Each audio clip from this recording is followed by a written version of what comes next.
Pues buenas tardes a todos, bienvenidos. Vamos a iniciar la plática del seminario. Tenemos ahora como invitado al doctor Josué Manic Nava, que nos va a hablar sobre cuando la biología inspira las matemáticas. Es un título muy bonito, me gustó mucho. Pues adelante, Manic, es tuyo el micrófono. Gracias. Bueno, pues muchas gracias por la invitación a este seminario. Em, yo trabajo en la Facultad de Ciencias de la UNAM y bueno, lo que yo quiero transmitir con esta plática son como algunos fenómenos y problemas biológicos, em, cómo han sido modelados matemáticamente y en muchos casos, como estos modelos matemáticos resultan en problemas matemáticos interesantes que ya tal vez no están tan relacionados con la biología, pero de todas formas son bonitos, ¿no? Y muy interesantes. Entonces, vamos a empezar este recorrido con modelos más simples, en este caso de poblaciones de individuos, ¿ok? Y entonces vamos a considerar unas bacterias que se están ahí mm, reproduciendo. ¿Ok? Entonces vamos a imaginarnos que empiezo con una célula, ¿ok? En un cultivo o algo así. Y después esta pues hace mitosis, ¿no? Y va a resultar dos, en dos bacterias. ¿Ok? Bueno, pues si seguimos con esto. Después vamos a tener cuatro bacterias, porque cada una de esas dos bacterias a su vez se dividió en dos. Y después vamos a tener ocho, ¿no? Porque cada una de esas cuatro se dividió en dos. ¿Ok? Y pues lo que nos gustaría hacer es modelar como este proceso, ¿no? De mitosis de dos en dos. Primero que nada, fíjense que nosotros empezamos con una bacteria, la cual puedo escribir como 2 a la cero. Ajá, cualquier número a la cero elevado a la cero es 1. Entonces, en específico, 2 a la cero es 1. Después, en la siguiente generación, tenemos los cuales puedo escribir como 2 a la uno, ¿no? Cualquier número a la uno es el mismo número. Em, Después tengo 4 y esos 4 las puedo escribir como 2 al cuadrado, ¿no? Después tengo 8 y ese 8 lo puedo escribir como 2 al cubo. Y entonces fíjense que hay aquí como una tendencia, ¿no? Si estoy en la generación cero, entonces eso es 2 a la cero. Si estoy en la generación uno, eso es 2 a la uno. Y así, ¿no? Entonces como que parece que siempre el número de bacterias es 2 al número de la generación que estoy viendo. Esto lo puedo modelar matemáticamente con una ecuación de la siguiente forma. Vamos a suponer que K es el número de la generación que estoy viendo. Y BK es el número de bacterias que tengo en la generación K. ¿Ok? Fíjense que esto lo puedo modelar con la siguiente ecuación. BK más 1 es igual a 2BK. Eso simplemente quiere decir que el número de bacterias en la generación K más 1 es el doble que las que tenía en la generación K. ¿Ok? Que es justamente lo que hace la mitosis, ¿no? Dividir en dos, siempre. Y bueno, pues es muy fácil ver que la solución de la ecuación es BK igual a B0 por 2 a la K. ¿Ok? Y B0 es el número original que tenía yo de bacterias. En el ejemplo anterior, yo empecé con una bacteria, entonces B0 es 1. Y simplemente el número de bacterias en la generación K es 2 a la K, así como habíamos visto, ¿no? 2 a la 0, 2 a la 1, 2 a la 2, etc. Esta ecuación también la puedo escribir como BK igual a B0 por E a la K logaritmo natural de 2. ¿Ok? Esta E es la función exponencial y entonces aquí es fácil ver que el modelo lo único que hace es predecir un crecimiento exponencial de bacterias. ¿Ok? No hace nada más. Y de hecho lo podemos ver esto en la gráfica de al lado que está creciendo exponencialmente con cada generación, el, el número de bacterias. Ahora quiero que se entienda bien qué quiere decir esta ecuación. BK más 1 igual a 2BK. Em, lo que quiere decir esto, como ya les había dicho, es que el número de bacterias en la siguiente generación es el doble de las bacterias que tenía antes, ¿no? Y yo puedo calcular el número de bacterias a cada tiempo simplemente teniendo un punto de partida, ajá, que es en este caso B0. Y B0 va a ser un número que yo tengo que decidir dependiendo de, pues, la población que yo estoy observando, ¿ok? Entonces, aquí pongo un ejemplo. Si B0 es igual a 5, a partir de ese número B0 igual a 5, yo puedo ir calculando todo el tamaño de la población muy fácilmente. Por ejemplo, si yo sustituyo K igual a 0 en esta ecuación BK más 1 igual a 2 BK, em, ajá, entonces sustituyo K igual a 0 en esta ecuación. Entonces, ¿qué me quedaría? Del lado izquierdo tendría B, K más 1, pero K es igual a 0, entonces me queda B0 más 1 es B1. Eso del lado izquierdo. Y del lado derecho tengo 2BK, pero K es igual a 0, entonces me queda 2B0. Pero yo ya había dicho que B0 lo iba a poner como 5, como un ejemplo. Entonces, esto me dice que B1 es igual a 2 por 5, 10, ¿no? Y así me voy. Ahora voy a poner K igual a 1 y sustituyo en esta ecuación de acá. Entonces me queda B1 más 1, eso es B2. Y B2 va a ser igual al lado derecho, 2BK, que en este caso K es igual a 1, 2B1. Pero yo ya había calculado antes que B1 era 10, entonces ahora tengo 2 por 10 es 20. Y así, ¿no? Entonces para K igual a 2, la ecuación me dice que B3 es 2 veces B2, pero B2 era 20, entonces 2 por 20 es 40. ¿Ok? Ese es B3. Luego sustituyo K igual a 3, entonces B4 es igual a 2B3 y B3 había visto que era 40, entonces 2 por 40 es 80. Y así me voy, ¿no? Entonces estos modelos, que se llaman modelos de ecuaciones en diferencias, em, son muy bonitos porque es muy fácil calcular quiénes son las soluciones, es decir, quiénes son B1, B2, B3, porque nada más tengo que hacer, pues, aritmética, ¿no? No hay mucho más que tengo que hacer para calcular quiénes son esos becas. Entonces vamos a seguir por un momento con estos modelos y vamos a ver ahora un modelo un poquito más complicado. Antes yo había supuesto que inmediatamente cuando yo tengo una bacteria, esta se puede dividir en dos. ¿Ok?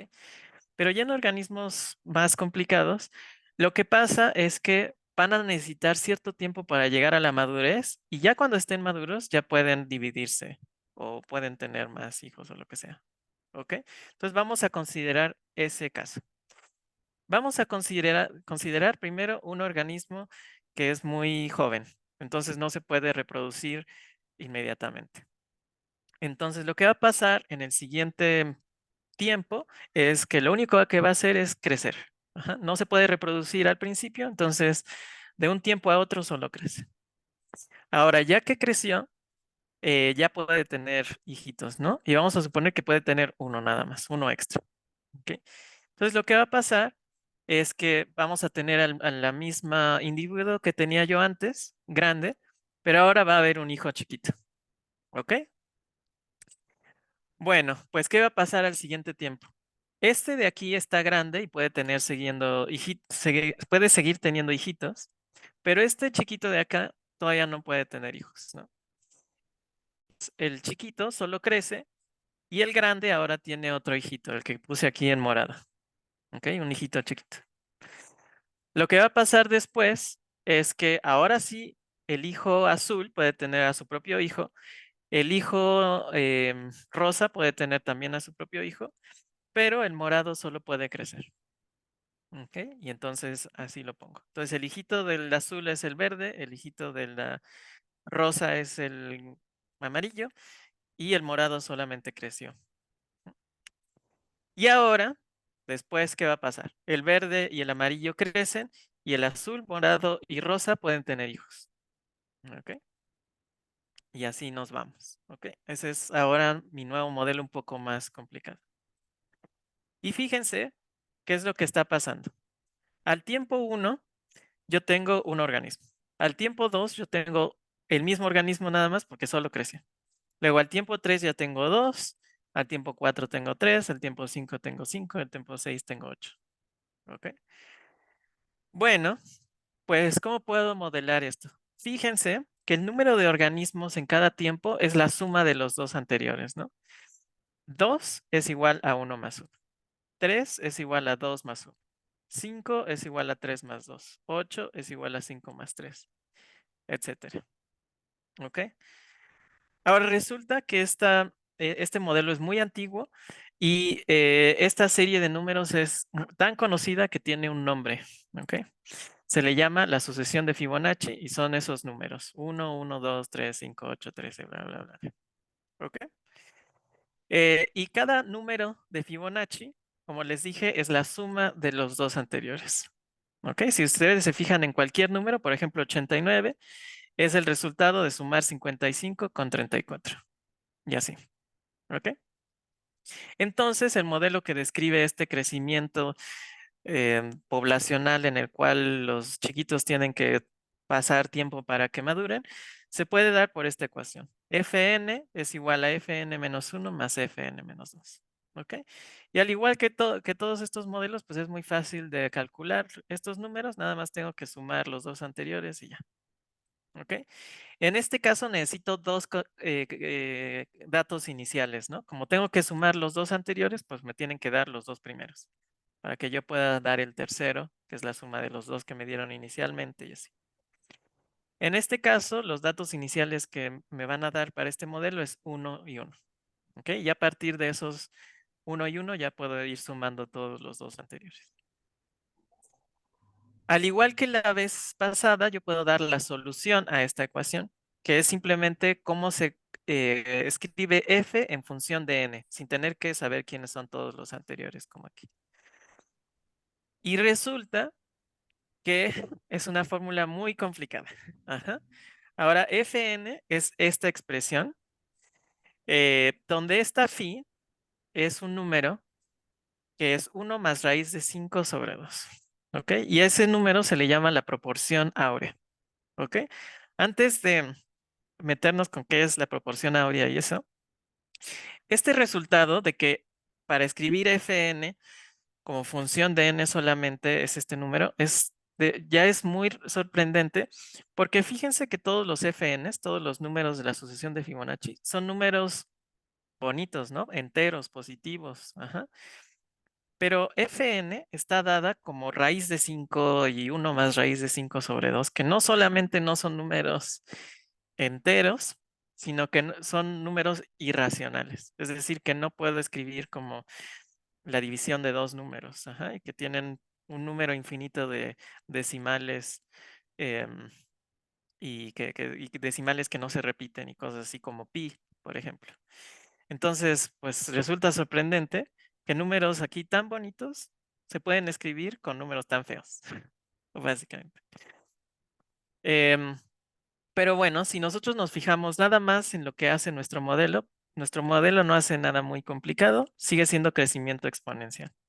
Los puntitos que ven aquí en esta gráfica son los números de Fibonacci con el tiempo y la línea punteada es una aproximación exponencial y pues esta es súper buena la aproximación exponencial. Entonces la belleza de este modelo no recae en sus predicciones, sino en este phi, ¿ok? Que sale ahí. Y ahora vamos a explicar qué es ese phi.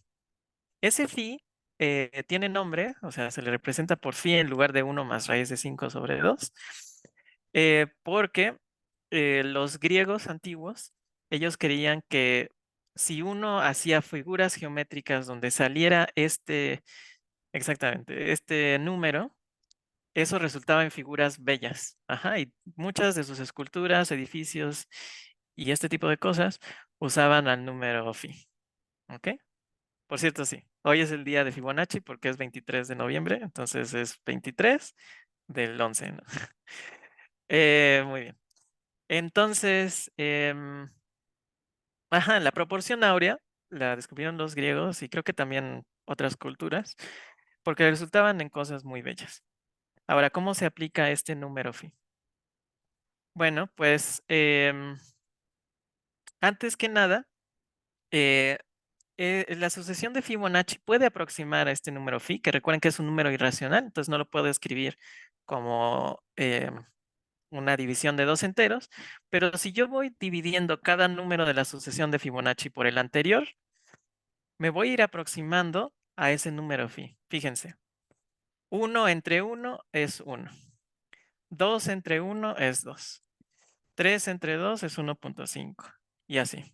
¿Ok? Entonces voy dividiendo cada número de la sucesión de Fibonacci por el anterior y me voy aproximando a este número que es irracional, pero si yo lo escribo en manera decimal, pues es como 1.61803 y cada vez se va acercando más a ese número. Aquí tengo una gráfica en donde voy dividiendo los números de la sucesión de Fibonacci entre el anterior y vemos que cuando tengo números ya muy grandes de Fibonacci, esto se aproxima como a cierto valor donde ya no cambia, ¿no? Por eso se ve recto, porque ya no está cambiando mucho el valor. Y ese número, este punto de aquí, es la proporción áurea. ¿Ok? Pues en realidad todas las bacterias que se dividen por mitosis, ¿ok? Y que tienen suficiente espacio y suficiente comida, van a crecer exponencialmente, porque solamente se dividen en dos, en dos, en dos. ¿Ok? Esas son, o sea, que en general todas las bacterias que se dividen por mitosis crecen exponencialmente en condiciones buenas. Ajá. Bueno, ahora sí, ese número phi, ¿qué onda con él? Ajá, porque es tan popular entre los griegos. Bueno, pues nosotros podemos construir un rectángulo áureo, ajá, donde si yo divido el lado grande del rectángulo entre el lado chiquito del rectángulo, que eso me dé phi, ¿ok? Y uno puede decir, bueno, ¿y eso qué? ¿No? Es un rectángulo. Podría yo también tener un rectángulo que si yo divido sus lados me dé 3 o lo que sea, ¿no? Entonces, ¿por qué eso es eh, bonito según los griegos? Bueno, fíjense que yo puedo ir construyendo más rectángulos con la proporción áurea a partir de un solo rectángulo de proporción áurea, simplemente pegándole un cuadrado. Ajá. Un cuadrado con lado igual al lado grande. Ajá. Como hice aquí. Lo que quiero decir es que si yo tengo este rectángulo con lados AB, que ya tiene la proporción áurea, porque lo puse aquí, ajá, el rectángulo que resulta cuando yo le pego este cuadrado acá, entonces el rectángulo horizontal, ahora ese también tiene proporción áurea. Y eso lo traté de visualizar aquí, primero rotando el rectángulo original, ¿ok? Y ahora nada más haciéndolo grande, pero manteniendo la proporción de sus lados, ¿ok? Y entonces ese rectángulo que ahora tiene lado largo A más B y lado corto A, sigue teniendo la proporción áurea, sí. ¿Ok? Entonces, pues es una proporción muy bonita porque nada más tengo que ir agregando cuadrados, cuadrados, cuadrados, cuadrados y eso sigue siendo igual. Ajá, o sea, no se hacen rectángulos más flacos o más gordos, siguen siendo con la misma proporción entre sus lados. Y bueno, entonces, si yo voy pegando cuadrados, cuadrados, cuadrados, cuadrados, y los voy poniendo así como en espiral, pues eso resulta en una espiral que se llama la espiral áurea. ¿Ok? Esa espiral áurea la tengo aquí a la izquierda, es esta de aquí. ¿Ok? Em, y bueno, resulta que eso es muy difícil de escribir, porque de dibujar, porque la ecuación es phi, la proporción áurea, elevada al ángulo que estoy yo describiendo. Entonces, por ejemplo, para este punto de aquí, debería ser phi a la 2pi, ¿no? Porque ya dio toda la vuelta. ¿Ok? Para este punto de aquí sería phi, bueno, a la 360 grados, si no están acostumbrados a radianes, ¿no? Luego aquí serían phi a la 360 más 90, ¿no? Phi a la 360 más 180 y así. Así se construye esta espiral. Pero justamente como phi es un número irracional, pues es difícil. Digamos, esto lo hice ya con el software, un software computacional, entonces no fue tan difícil. Pero, ¿cómo podríamos hacer para dibujarlo más fácil? Pues recordamos esto de que si yo divido un número de Fibonacci entre el número anterior, eso se aproxima al phi, y en un rectángulo con la proporción áurea, si yo divido cada uno de sus lados, entonces eso también me debe dar phi, ¿no? ¿Ok? Entonces, pues vamos a ir construyendo rectángulos, uniendo cuadrados con lados igual a la sucesión de Fibonacci. ¿Ok? Entonces, fíjense aquí en estos cuadrados. Empiezo con cuadrados con lado 1, luego un cuadro con lado 2, luego un cuadro con lado 3, uno con lado 5. O sea, toda la sucesión de Fibonacci uso cuadrados con esos lados. ¿Ok? Y entonces, si yo me fijo en un rectángulo de los que se hacen al unir los cuadrados, fíjense, por ejemplo, aquí, este tiene lado 5, porque el cuadrado este tiene lado 5. Y este lado largo de este rectángulo, pues es 8, porque es el lado de este cuadrado, ¿no? Entonces, si yo divido 8 entre 5, que es el número de Fibonacci entre el anterior, pues me da casi la proporción áurea. Eso quiere decir que cuando ya la espiral esté muy grande, eso ya se va a aproximar a esta de acá.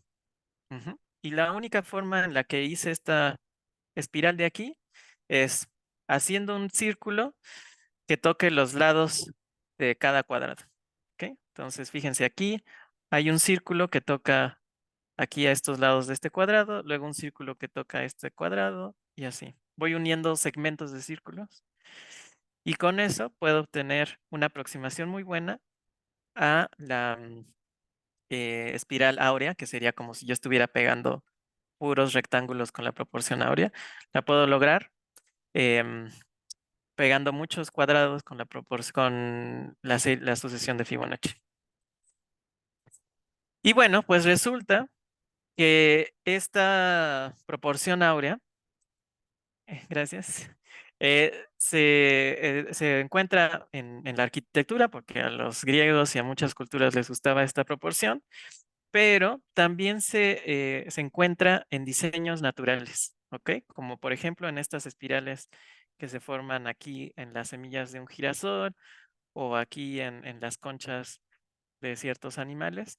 Em, hay ocasiones en las que se sabe por qué, hay ocasiones en las que no se sabe. Por ejemplo, aquí en el girasol sí se sabe porque para que nazca una nueva semilla debe haber ahí como una señal, ¿no? De que ahí necesita entrar una nueva semilla. em, y pues resulta que va a querer estar entre los dos, entre dos otras semillas para que la señal sea máxima ahí, ¿no? Y entonces ahí se cumplen cosas como que la suma de las distancias de las dos semillas anteriores es igual a la nueva semilla que tiene que surgir y eso es la sucesión de Fibonacci. ¿Ok? Bueno, em, entonces vamos a pasar a un modelo un poco más complicado, pero que también tiene cosas bonitas. En los últimos dos modelos, tanto en el del crecimiento de bacterias con mitosis como este en el cual los individuos tienen que crecer en un paso, no considerábamos muerte de individuos, ¿no? Como que siempre se quedaban ahí. Ahora sí vamos a considerar muerte de individuos, o bueno, al menos que la población puede bajar. Y para esto vamos a usar esta ecuación logística, ¿ok? Esta ecuación lo que nos dice es que el número de individuos que voy a tener en cierta generación va a ser proporcional al número de individuos que había antes. Es decir, si tengo muchos individuos, entonces esos van a tener muchos hijos, ¿ok? Si tengo muy poquitos individuos, pues van a tener poquitos hijos. Ajá. Entonces eso significa esta parte de la ecuación. Y esta parte quiere decir que em, los individuos van a tener como ciertas restricciones de espacio y de alimento, ¿ok? Entonces, si la población es muy grande, este número va a ser muy chiquito, ¿ok?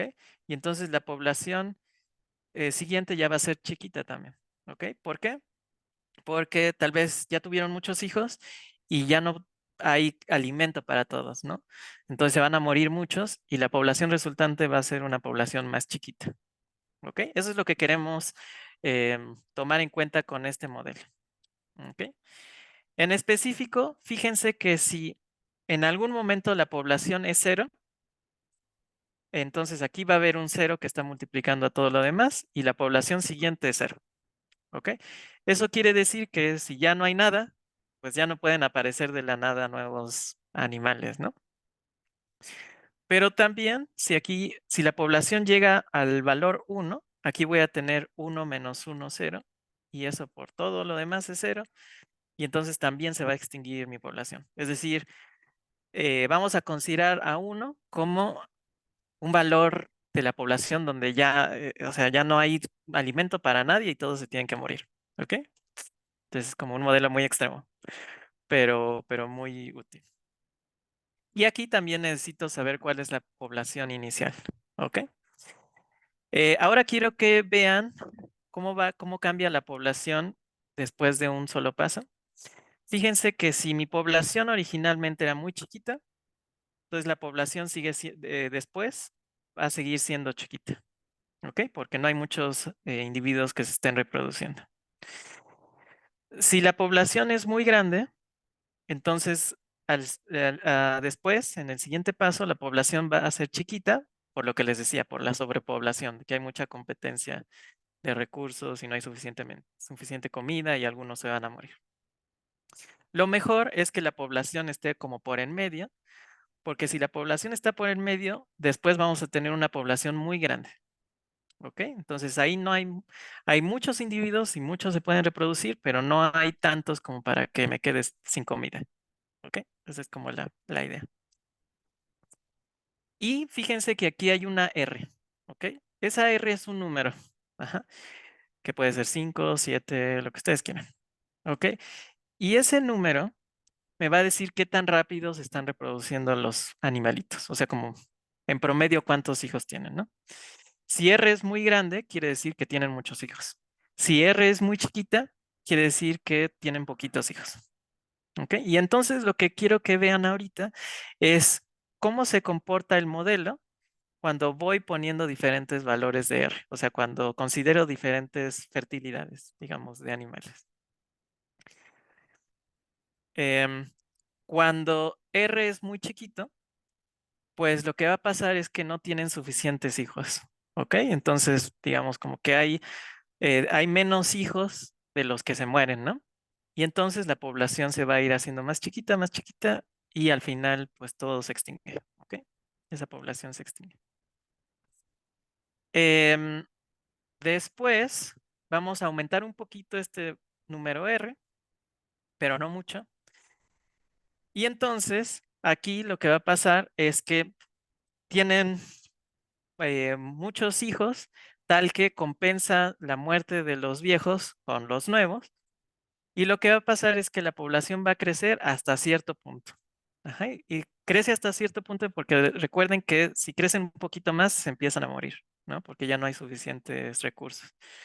Entonces llegan a un equilibrio y ya ahí se quedan. Entonces hay como un valor como ideal, ¿no? De la población. Pero ahora vamos a suponer que pueden tener todavía más hijos, ¿ok? Entonces vamos a aumentar esto.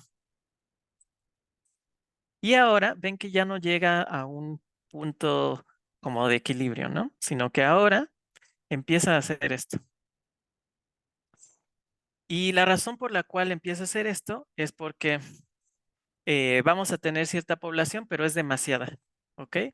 Y entonces se van a morir muchos y vamos a terminar con una población chiquita. Cuando tengo la población chiquita, ahora sí tengo suficiente espacio y suficientes recursos, y entonces van a tener hijos súper rápido porque este número ya es muy grande. Entonces van a empezar a tener hijos, hijos, hijos, hijos, hijos. Y entonces vamos a terminar con una población grandota. Pero en esa población grandota otra vez ya no hay suficiente espacio ni recursos y van a morir un montón. Y así, ¿ok? Entonces, esto resulta en una población que empieza a variar entre 2 puntos. Y ahora, ¿qué pasa si aumento todavía más? Si pueden tener todavía más hijos. Y lo que resulta es en una curva irregular. Fíjense que ya no fluctúa como grande, chica, sino ahora fluctúa en una forma extraña. ¿ok?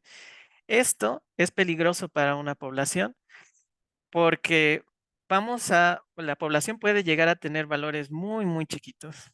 Y si de pronto pasa algo como que hay un incendio o algo así, pueden haber tan poquitos individuos aquí que se mueren, ¿ok? Y ya se extingue la población porque hubo alguna catástrofe natural o algo. Entonces no es bueno que las poblaciones hagan esto. Es mejor que se controlen estos animales cuando tengan hijos, ¿ok? Pero bueno, ahora regresando un poco a las matemáticas, uno podría decir, "Ah, esta cosa está como súper extraña, ¿no? Eh, pero, pues eso sigue cierto orden o no". Y antes de responder esa pregunta, vamos a pensar en el problema original, que era tratar de modelar una población y probablemente hacer em, una predicción acerca de qué va a pasar con mi población. Pero puede ser que yo esté viendo una población muy grande, con muchos individuos, y no puedo estimar exactamente cuántos individuos hay ahí. O sea, este punto inicial tal vez no lo puedo estimar bien porque tal vez se esconden los animales cuando los quiero contar o al final algún hijito se murió y entonces hay uno menos. Total que puede ser que este número inicial de mi población em, no lo calcule tan bien como debería. ¿Ok? Hay algún error en la medición de esa población.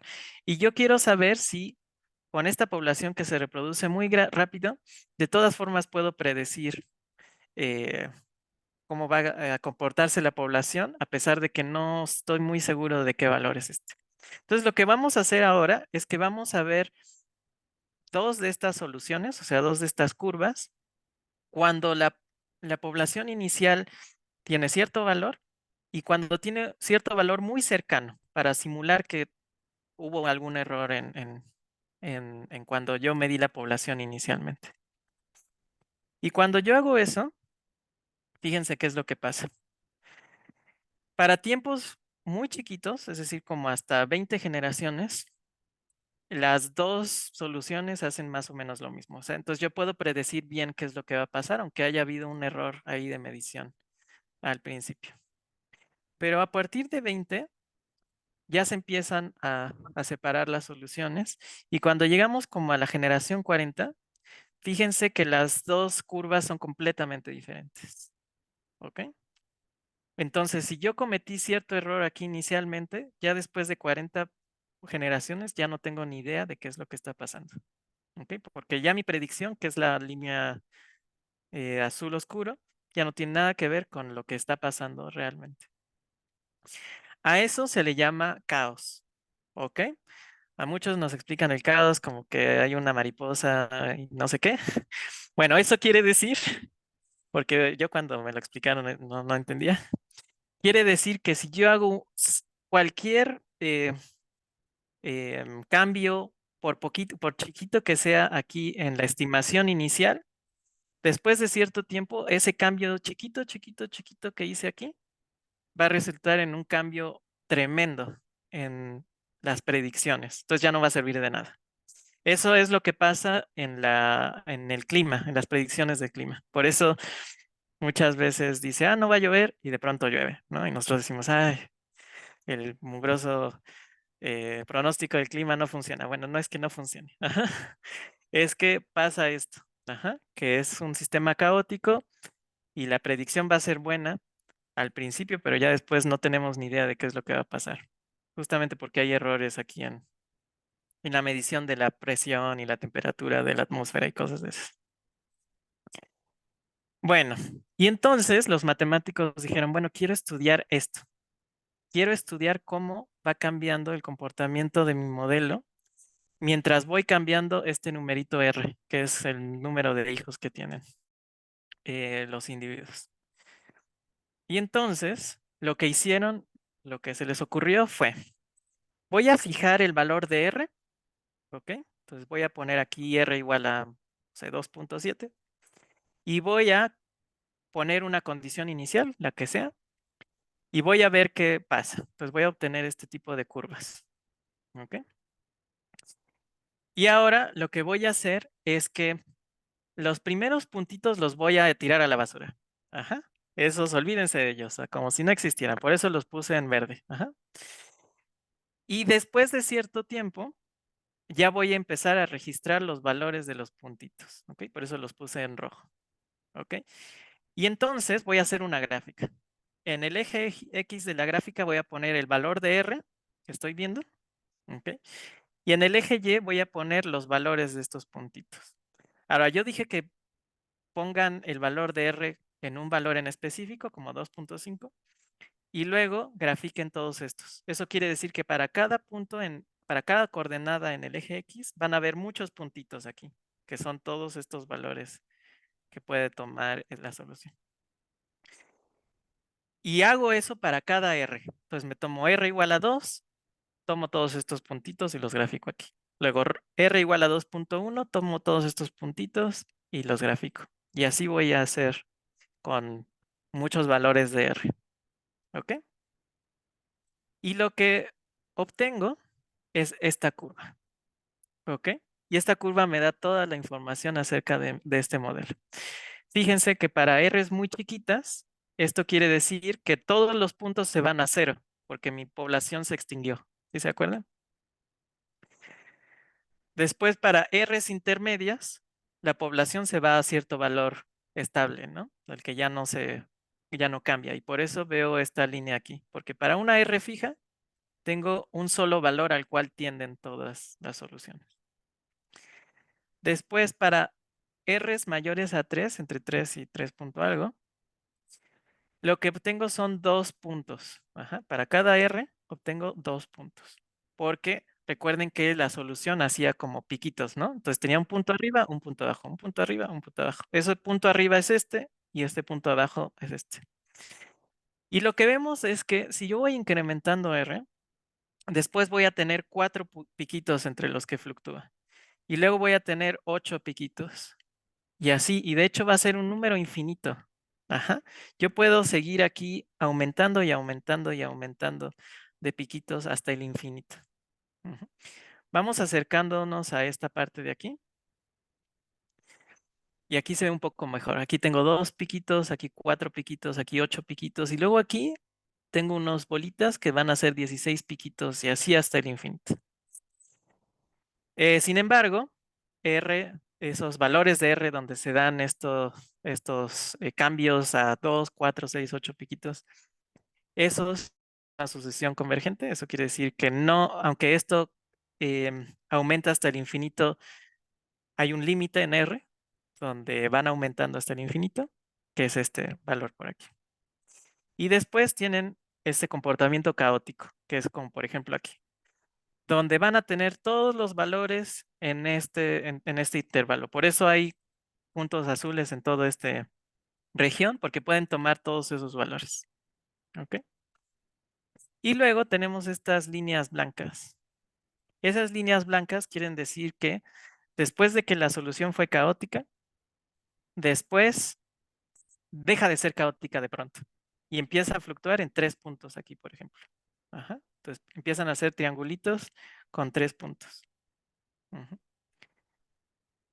Y así, lo cual es súper sorprendente. Y fíjense que esto es un fractal, porque si yo me acerco aquí, estas cositas tienen la misma forma que esta cosita grande. Ujú. Si se fijan aquí, esto es como una versión miniatura de lo que había antes, lo cual es súper sorprendente porque era un modelo muy sencillo. Y entonces los matemáticos agarraron esto y súper padre. Entonces vamos a simplificarlo un poquito para poder estudiarlo mejor. Y entonces hicieron una serie de transformaciones, que es simplemente álgebra. ¿Ok? No voy a explicar todo esto, pero es simplemente álgebra. Y entonces resulta que esta ecuación, que fue la que usamos antes, la puedo escribir como esta ecuación, que es más sencilla porque nada más tengo un número aquí y z al cuadrado. Entonces es más sencillo que esto de acá, pero es la misma ecuación. Y dijeron, bueno, ahora vamos a ver qué pasa si esta z y esta c ya no son números reales, sino son números complejos. Entonces, ¿qué es un número complejo? Pues un número complejo es cuando consideramos que podemos tener raíces de números negativos. Esto es muy importante porque sí salen raíces de números negativos cuando quiero calcular como intersecciones de polinomios muy grandes con el eje X y cosas así. Ahí salen números de raíces de números negativos y tenemos que saber qué hacer con ellos. Y la respuesta es simplemente factorizar el signo negativo como multiplicación por -1 y dejarlo indicado. Entonces, la raíz de -1 le voy a llamar i. ¿Quién sabe qué sea eso? Pero le voy a llamar i. Y entonces al número lo voy a dejar indicado como algo, como un número más otro número multiplicado por raíz de -1. Por ejemplo, 1 más raíz de -4 lo puedo escribir como 1 más 2i. Y así como los números reales los puedo entender como números en una recta, la recta numérica, a los números complejos los puedo entender como puntos en el plano cartesiano. ¿Ok? Entonces la coordenada x de un número complejo va a ser el número que no está multiplicado por i, en este caso 1, y la coordenada en el plano cartesiano de un número complejo, la coordenada y, va a ser el número que sí está multiplicado por i, en este caso 2. Entonces, ese número complejo 1 más 2i lo podría ver como este vector de aquí. Y como todo vector, puede tener su magnitud y un ángulo. ¿Ok? Y entonces, las personas matemáticas dijeron, ¿qué tal si yo tengo esta ecuación donde z y c son números complejos? Y ahora me voy a fijar en este plano cartesiano en todos los valores de c que van a hacer que si yo empiezo con z0 igual a 0, o sea, si el punto inicial es 0, y yo considero algún número c, voy a considerar todos esos números c tales que esta distancia, que está aquí en azul, del punto del número complejo al 0, 0, tal que esa distancia no salga de cierto círculo. ¿Ok? Y si nunca sale de ese círculo, entonces los voy a colorear de un color, esos puntos en el plano. Y si sí salen en algún momento de ese círculo, entonces los voy a colorear de otro color. Y lo que obtuvieron es esta imagen de aquí. Esto yo lo hice en mi computadora para esta plática. ¿Ok? A esto se le llama el conjunto o el fractal de Mandelbrot. Entonces, todo lo que está coloreado en blanco son números complejos, tales que si yo la pongo aquí, si yo pongo ese número complejo aquí en esta C, y yo pongo z0 igual a 0, eso nunca se sale de un círculo centrado en 0. Y todo lo que está en negro son números C, tales que si yo los pongo aquí, en algún momento estos zn se van a salir de ese número y se van a ir a infinito. ¿Ok? Es un fractal también, ¿no? Y después se hicieron la pregunta inversa. ¿Qué tal si ahora yo fijo esta C y voy variando este Z0 y me fijo en todos los números Z0, tales que después de mucho tiempo se van a salir del círculo o no se van a salir del círculo? Y eso produce este fractal, que se llama el fractal de Julia. ¿Ok? Como les dije que aquí hay que fijar esta constante y aquí vamos variándola en todo el plano complejo, pues el fractal de Julia que obtenemos depende de quién sea esta A. Y hay muchas figuras muy padres de estos fractales. Aquí yo usé esta porque se ve bonita, pero ustedes pueden usar cualquier otro número complejo ahí. Entonces resulta que es muy complicado este modelo. Bueno, entonces se me está acabando el tiempo. Em, Resulta que es un fractal, estas cosas que vimos aquí. Muchas personas dicen, pues son objetos que si yo me voy acercando mucho, entonces se ve lo mismo. Pues resulta que no, eso no es un fractal. Un fractal es un objeto geométrico que su borde nunca se va a ver liso. No importa qué tanto me acerque, siempre se va a ver así como que está hecho de muchas cositas. Y uno de los fractales famosos es la costa de Gran Bretaña, porque si yo me voy acercando a la costa, siempre se va a ver que está hecho de algo que no es liso, como de piedritas, de arenita y cosas así. Entonces, las costas de las islas también son fractales, aunque si yo me acerco aquí no se va a parecer a la costa original, ¿no? Bueno, y ahora voy a irme rápido, porque ha habido muchos otros modelos ahora para saber cómo surgen patrones en la naturaleza, como las rayas de los peces o de las conchitas o de los animales, de las pieles de los animales. Y la idea para tener un modelo simple es como si yo estuviera imprimiendo en 3D algo. Entonces, si se fijan, la impresora 3D va de izquierda a derecha y luego va dejando pues plástico en algunas partes y luego va subiendo y va dejando como muchas rayitas con materia en diferentes partes. Y eso es lo que vamos a hacer. Entonces vamos a considerar una condición inicial, que es un patrón que yo voy a decir cuál es, y luego voy a ir agregando en tiempos sucesivos más de estas patrones. ¿Ok? ¿Ok? Y voy a considerar que esta recta horizontal es el espacio y que el tiempo, o sea, em, cada vez que voy poniendo una rayita nueva, es hacia abajo. ¿Ok? Entonces el tiempo es hacia abajo y el espacio es como horizontal. Y resulta que yo puedo definir un autómata celular, que es simplemente una forma de cómo poner cuadritos hacia abajo. ¿Ok? Entonces me voy a tomar un grupo de 3 cuadritos y el cuadrito central lo voy a reemplazar por lo que me diga aquí la flecha. Entonces, por ejemplo, aquí tengo blanco, negro, negro. Eso corresponde a este blanco, negro, negro. Y eso le voy a cambiar el central por negro. Entonces aquí hay un negro. Luego negro, negro, negro me dice que vaya a blanco. Entonces pongo aquí en el medio un blanco. Y así. ¿Ok? Aquí negro, negro, blanco. Eso me dice que ponga uno negro abajo. Y así nos vamos. Ahora, los de los extremos, simplemente voy a suponer que lo de acá se pega con lo de acá. Entonces, aquí tendría blanco, blanco, blanco, que resulta en blanco, entonces pongo un blanco aquí. Y aquí tengo negro, blanco, blanco, que es esto, y pongo un blanco aquí abajo.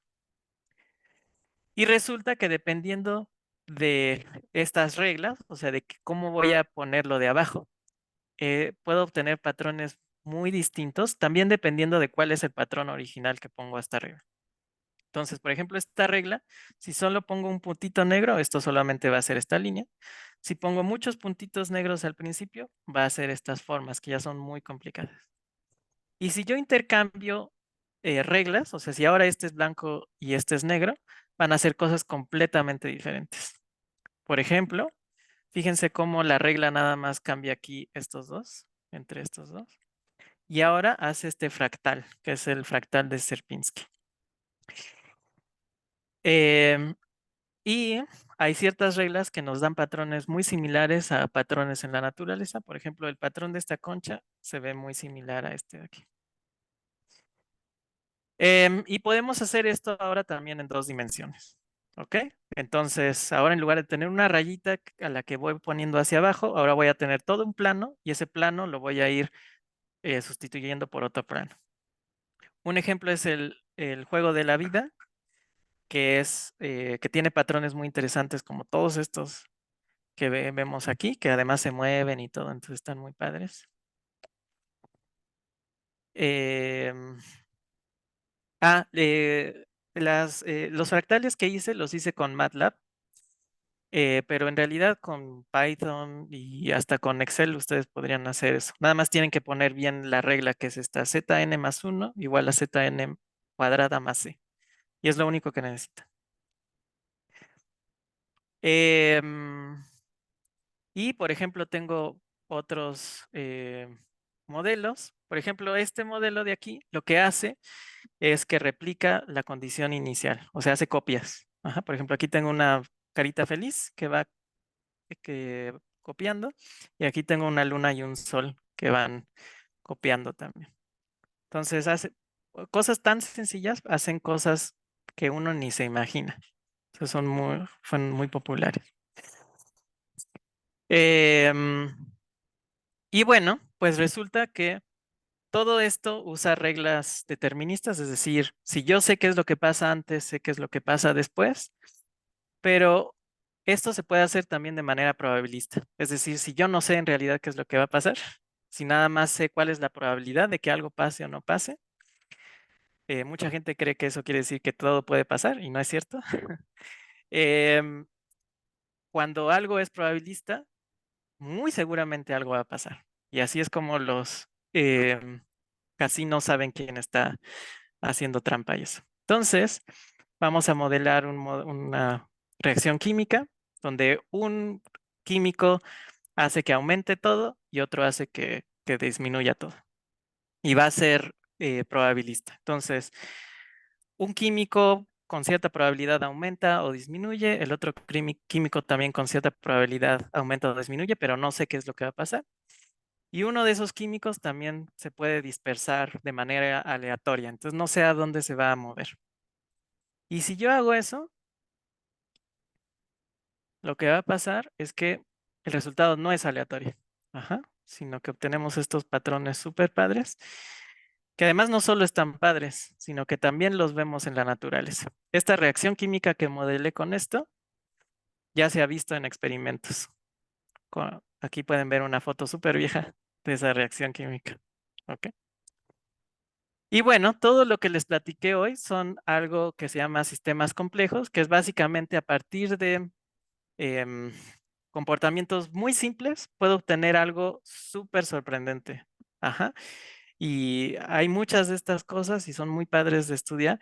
em, pues esto es muy importante porque si yo quiero modelar algo muy complicado como el mundo, la vida, la economía, no necesito un modelo muy complicado. Lo puedo lograr con algo súper simple.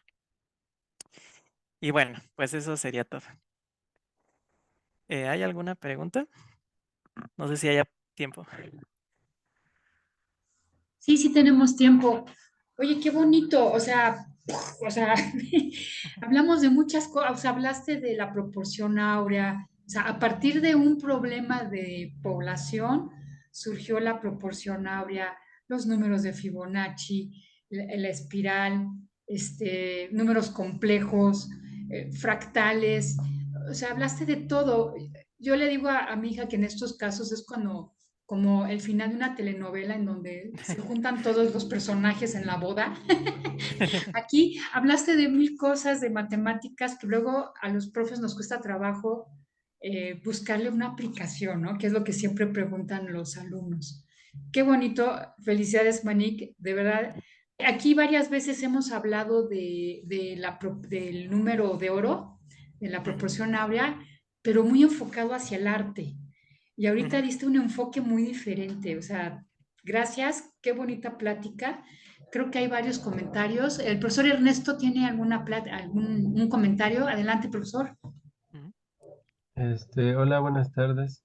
Hola. Sí, me pareció súper interesante, fantástico, genial. Mi pregunta va con respecto a, por ejemplo, en la gráfica que vimos, donde graficamos las Rs para diferentes Ah, sí. poblaciones. Ujú, Este, Esto se podría aplicar, por ejemplo, para, no sé, ujú, por ejemplo, en las películas de ciencia ficción, cuando se agarra el tema del viaje en el tiempo, ujú, este, hay ciertas condiciones que pueden cambiar una línea temporal, ujú. pero esto de la convergencia me hace pensar que puede haber algunos momentos en el tiempo en los que una situación, digamos, puede cambiar condiciones en diferentes líneas temporales y que en un momento temporal todas las realidades podrían converger en una sola solución. Ah, ok. Bueno, pues yo no sé de viajes en el tiempo, pero sí podría ser. Justamente estos cambios que vemos aquí, cuando va cambiando R, se llaman bifurcaciones, y eso es muy útil justamente para ver si independientemente de lo que pase al principio, todo va a cierta cosa, por ejemplo, aquí al cero, o a esto que no es cero, o a este ciclo. Entonces podríamos pensar en tu pregunta como que pueden haber ahí ciertos numeritos, ciertos parámetros, ciertas cosas que si están dentro de cierto rango, pues siempre vas a obtener lo mismo, ¿no? Y si estamos fuera de cierto rango, pues sí, puede ser como aquí, ¿no? Que no sabemos nada de lo que va a pasar. Pues sí, sí podría ser. Sí se Sí, podría por aplicar. ejemplo, en tu gráfica, no sé, aproximándonos a un R igual a 3.8, Ujú, siento como que todas las posibilidades convergen en 3 puntos. así es. Entonces, pues es muy interesante, ¿no? Como condiciones completamente diferentes pueden darnos solo tres soluciones en común. Ujú. eh, y pues ya, se me hizo muy interesante. Agradezco mucho tu ponencia. Ah, qué bueno que les gustó.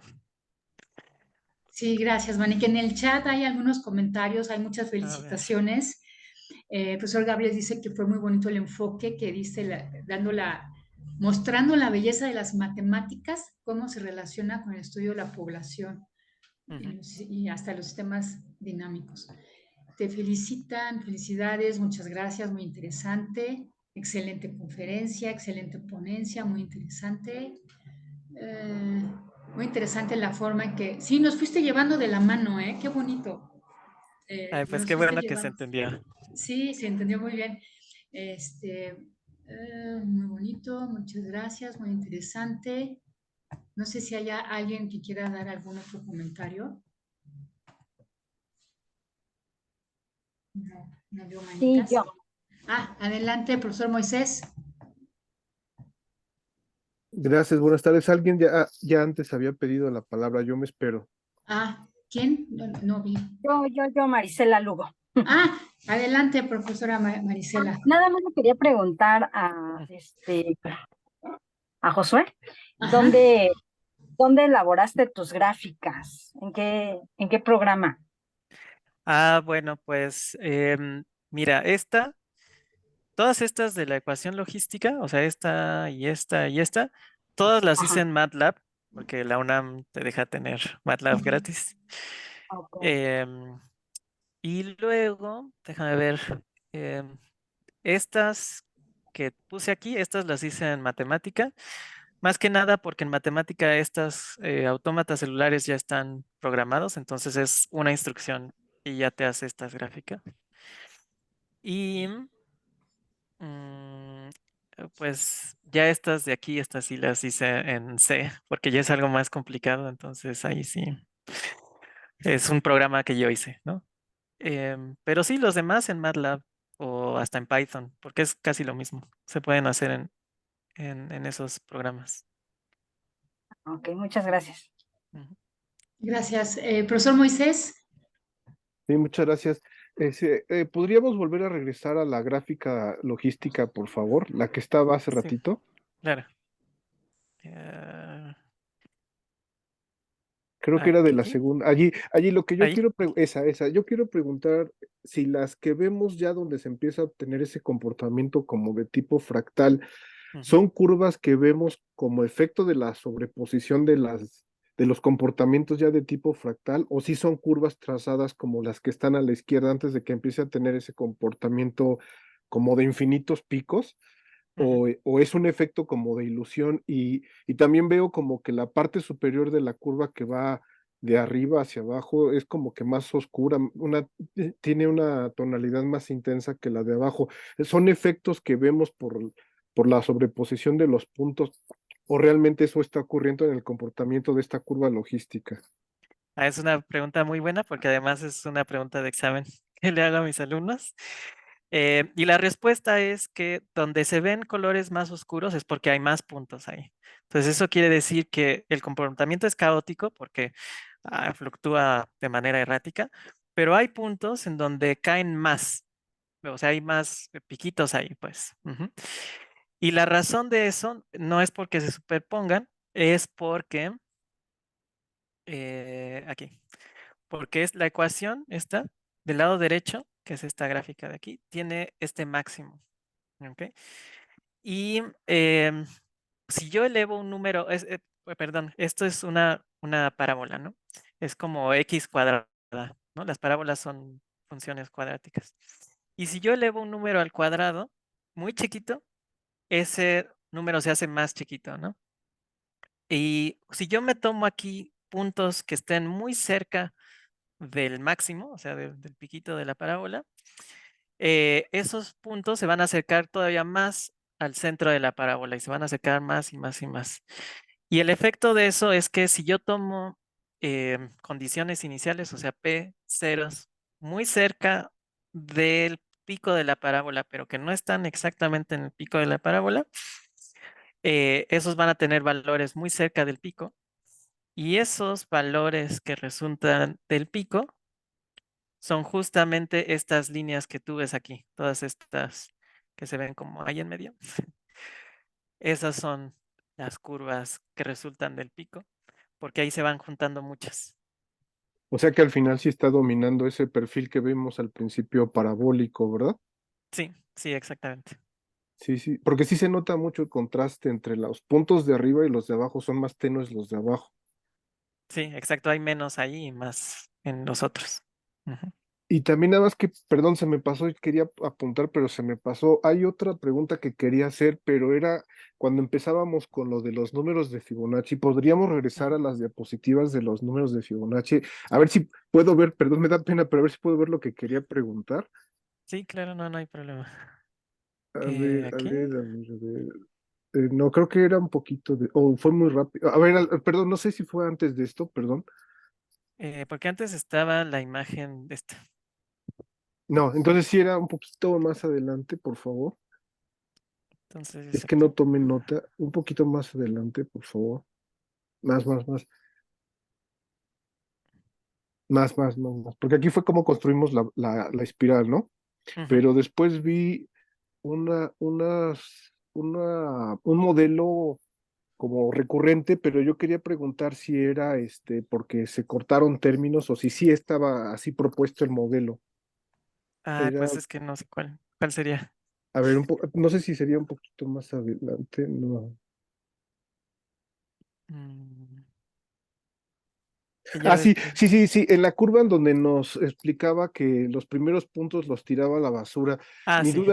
Mi duda es, ¿no podríamos haber elegido desde el principio que el punto inicial fuera el primero de los puntitos que tienen cerrado un círculo rojo y de todas maneras todo lo demás volviera a tener la misma tendencia que al principio, aunque no hubiéramos desechado los primeros puntos? Ah, esa es una muy, muy buena pregunta. Eh, Como tú dices, sí. O sea, yo pude haber elegido uno de estos y empezar desde ahí y ya como no tener desperdicio, ¿no? Ujú, Pero la razón por la cual hacemos esto es nada más que nada computacional, porque en realidad, como les digo, después de mucho tiempo, no importa qué punto inicial me tome, siempre van a terminar aquí, ¿no? Y entonces, cuando yo hago esto en la computadora, lo que hago es tomo un montón de valores para R y veo dónde caen mis puntos. Pero no quiero que para cada valor de R, o sea, no quiero para cada valor de R tener que elegir cuál es el punto bueno, ¿no? O sea, el punto que ya me va a dar esto. Entonces, para no estar cambiando mi condición inicial como ad hoc para ujú. cada valor de R, pues lo que hago es que elijo un punto aleatorio y como no sé si va a estar cerca de estos puntitos o no, pues la única solución es desechar todo lo que va al principio que no es representativo. Pero es nada más computacional. Pero entonces quiere decir que no hay una cantidad particular de valores que se tengan que desechar desde el principio, ¿verdad? Uno elegiría. Exactamente. O sea, yo aquí usé, creo que 1000. Si uso menos de 1000, entonces lo que va a pasar es que justamente en estos puntos donde empieza como a comportarse diferente, ahí voy a ver un montón de puntos que como que todavía no saben bien qué es lo que va a hacer. Ujú. Pero sí, sí tú puedes, o sea, tú tienes que ajustar eso. Muy bien, muchísimas gracias. Muy interesante todo esto que vimos ahorita. Gracias. Gracias. Pues muchas gracias. No sé si haya más comentarios. Yo todavía estoy así como que pensándole, qué bonito. No sé si haya más comentarios. Parece ser que no. En el chat ya no hay más, ¿verdad? Creo que no. Nada más Cintia. Felicidades y muy interesante. Pues sí, muchísimas gracias. Gracias por haber aceptado la invitación, Manik. Órale. Yo les quería comentar a los profes de otras actividades que estamos haciendo del grupo. Tenemos, el profesor Hugo, antes de darles el mensaje. Profesor Hugo, adelante.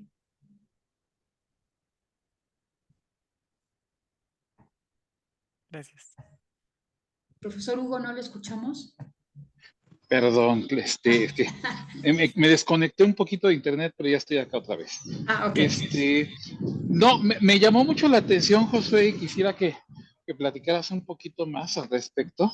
Eh, al respecto de cómo te platicaron a ti el caos y que no lo habías entendido, porque debo confesar que yo pasé por algo similar.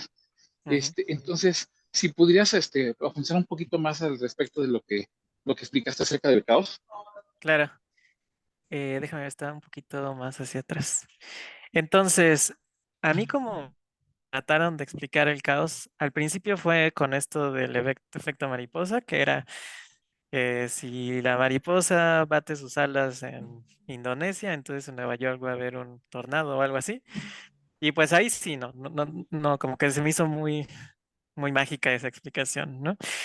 Y un poquito después me dijeron que esto quería decir que después que después de cierto tiempo ya no podía uno predecir nada. Y eso como que tampoco me quedó muy claro porque pues cuando tenemos algo probabilista, o sea, donde no estoy seguro de qué es lo que va a pasar, pues es lo mismo, ¿no? O sea, no sé, no puedo predecir qué es lo que va a pasar por construcción.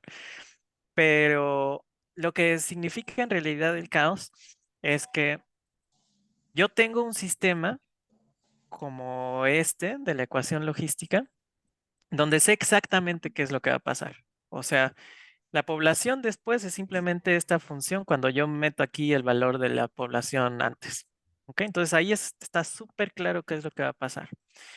Y el caos lo que quiere decir es que aunque yo tenga algo que me predice exactamente qué es lo que va a pasar, si yo no sé exactamente qué es lo que va a pasar al principio, en un caso no caótico, pues sí voy a tal vez tener cierto error por ahí, pero el error va a ser constante. Entonces, yo empiezo a ver qué dice mi modelo, mi predicción, y tal vez no hace exactamente lo que está pasando en mi sistema real, pero puedo calcular el error y ese error se mantiene siempre. ¿Ok? Como que no cambia. Está claro que está como en cierto intervalo la predicción de lo que de lo que está pasando realmente.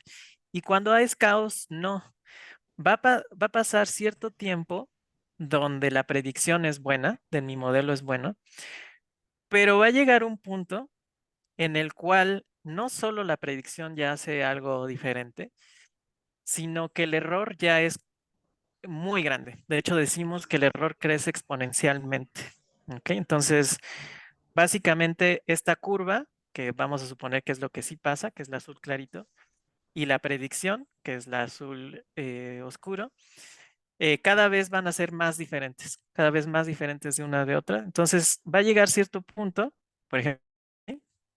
O por acá, donde mi predicción ya no sirve para nada, o sea, ya es completamente inservible, ¿ok? Respecto a lo que pasó, lo que está pasando realmente con el otro, con el sistema real. Eso es el caos, ajá, donde aun cuando queda claro de un paso a otro qué es lo que tiene que pasar, después de cierto tiempo, si tengo el mínimo error en mi medición inicial, ya no puedo predecir bien qué es lo que va a pasar. Es cada vez peor. Ujú. Sí, Ok, sí. muchas gracias. Ya me queda un poquito más claro. Tiene que ver entonces con el error que se pueda cometer inicialmente y lo que se escapa a ese error al momento del pronóstico con la realidad, ¿no? Ajá, ¿cómo se propaga el error? Así es. Gracias, José. De nada. Por cierto, hay una pregunta en el chat que Ajá, me sí. preguntaron que si hay un instrumento diseñado para el movimiento caótico. Y sí, el más simple que casi todo el mundo conoce es el péndulo doble, ¿no? Entonces tienes un péndulo y luego a ese péndulo le pones otro péndulo Ujú, ujú. en él y ese hace movimiento. Es un poquito difícil de estudiar porque es cuatrodimensional sus ecuaciones, pero uno más simple es el molino de agua. ¿Ok? Los molinos de agua, los que ustedes conocen, que se mueven hacia un lado porque hay agua, generalmente son asimétricos porque el punto es que el molino como que siempre haga lo mismo, ¿no? Pero si ustedes lo hacen completamente simétrico, entonces que dé igual si se mueve hacia un lado o hacia otro, ese también es caótico y hay videos en YouTube acerca de eso. Ustedes pueden buscar molino de viento, molino de agua caótico y les va a salir. Está muy padre. Ah, qué interesante. Ah, profesor Moisés, adelante. Sí, muchas gracias. Precisamente ahorita con la gráfica que estamos viendo por la pregunta que hizo el profesor Hugo, entonces me surgió otra duda. De todas formas, porque de todas formas cuando estamos midiendo siempre está intrínseco el error de la precisión con la que hacemos la medida. Eso es inevitable. Pero entonces, ¿es debido a esa imprecisión o a otros parámetros del modelo que pueda ser durante más generaciones o menos generaciones que la predicción y el modelo se parezcan más o eso ya es propio del modelo? No podemos evitar a partir de una determinada generación que ya no haya relación entre el modelo y la predicción. Ah, ok. Esa es una pregunta muy, muy buena. Depende de dos cosas. La primera es del modelo.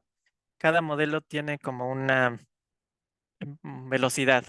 A eso se le llama el exponente de Lyapunov, es la medida con la cual nosotros decimos qué tan rápido el error va creciendo. Entonces, primero necesitamos saber el exponente de Lyapunov de nuestro modelo. Y la otra es justamente la imprecisión con la cual nosotros medimos la condición inicial. Y eh, independientemente del exponente de Lyapunov, el error va a crecer logarítmicamente con la imprecisión inicial. Entonces, esto quiere decir que si yo mejoro 1000 veces mi precisión inicial, entonces solamente voy a poder predecir 3 veces más, lo cual está súper chafa, ¿no? Porque yo puedo invertir un montón de dinero para hacer la condición inicial mucho más precisa, pero eso va a resultar en aumentar el tiempo ¿cómo se dice? ¿De Eh, precisión? sí, pero el tiempo en el que puedo hacer mi pronóstico por muy poquito, por un factor muy chiquito. Sí, sí, sí. Ujú. O sea que realmente con un modelo así, por mucho que se le invirtiera a tener un mejor equipo para hacer las mediciones, se estaría gastando de más porque tarde o temprano de todas formas ya no va a tener nada que ver con la realidad, ¿no? Es correcto. Sí, por eso el pronóstico del clima nunca va a ser bueno. No vale la pena invertir en mucho equipo para que la calidad del pronóstico se arruine después de mediodía, por ejemplo. Sí, muchas gracias. Otra vez muy interesante. Muchas gracias. De nada. Sí, muy interesante. Bueno, no sé si haya más preguntas. Pues es como las matemáticas han ido cambiando, ¿no? O sea, antes del cálculo las matemáticas eran así como que estáticas, viene el cálculo y ya empieza ya con movimiento. Y ahora uno hablaba de matemáticas y hablaba de patrones. Y ahora con esto del caos es los no patrones, ¿no? Pero las matemáticas ahí están. Ujú. Sí, qué interesante. Muchas gracias, Vanik. Viene otro comentario. Profesora Remedios.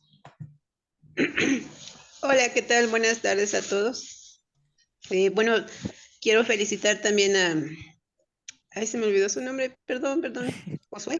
A Sí. Josué. Josué Manik. Este, Ajá. la verdad es que está muy interesante todo lo que nos compartió.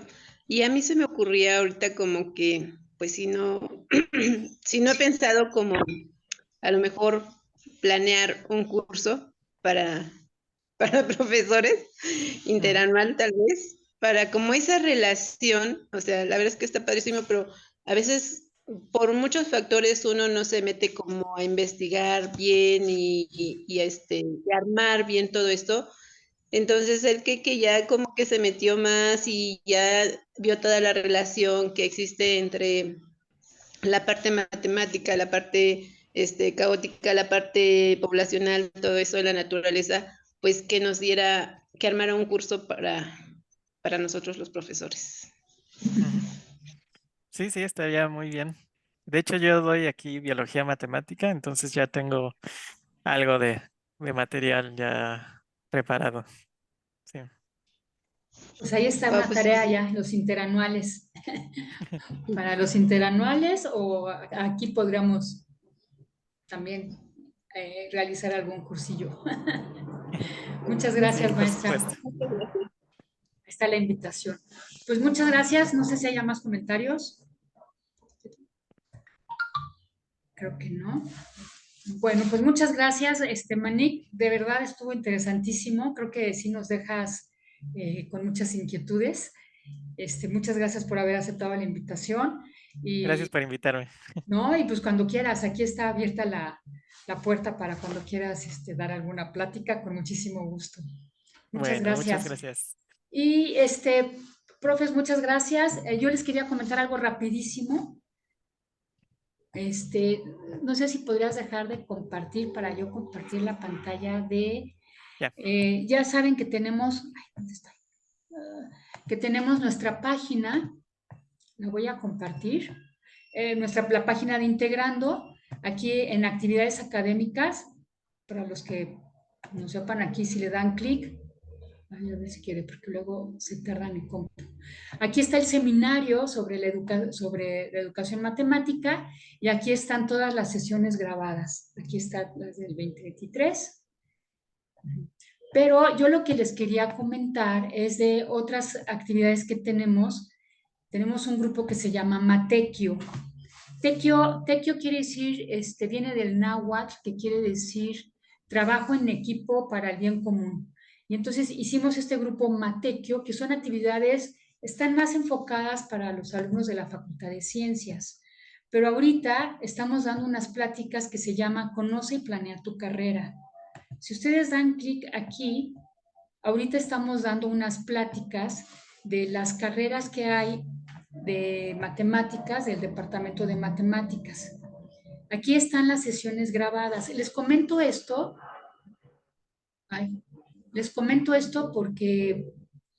porque hay alumnos que me comentaron que si hubieran visto esta plática cuando estaban en prepa, capaz que hubieran tenido una mejor visión de las carreras. Entonces, los invito para que inviten a sus alumnos a ver estas pláticas. Está aquí, el 7 de noviembre fue la presentación de las 4 carreras que hay de matemáticas. Y más adelante están el plan de estudios, por ejemplo, de ciencias de la computación, el plan de estudios de actuaría, el plan de estudios de matemáticas aplicada y el plan de estudios de la carrera de matemáticas. También tenemos orientaciones, que es como que hacia dónde van, ¿no? Ahorita faltan estas 2 que acaban de ser, entonces hoy en la tarde ya las voy a subir, pero pues es una recomendación para sus alumnos. Sí, es una invitación por si quieren. Ay, dejo de compartir. Es que comparto y ya se me, medio, como que mi compu se pone loca. Entonces, es una invitación para sus alumnos por si quieren estar interesados en alguna de las carreras que estamos ofreciendo. Sí, entonces, pues eso sería todo. Muchas gracias. Creo que hay comentarios nuevos. Dejen comparto el link, espérenme. Lo voy a poner en el chat. Vuelvo a compartir.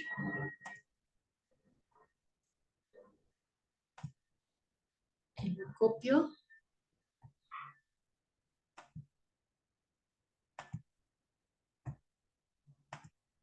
Ahorita lo pongo en el chat.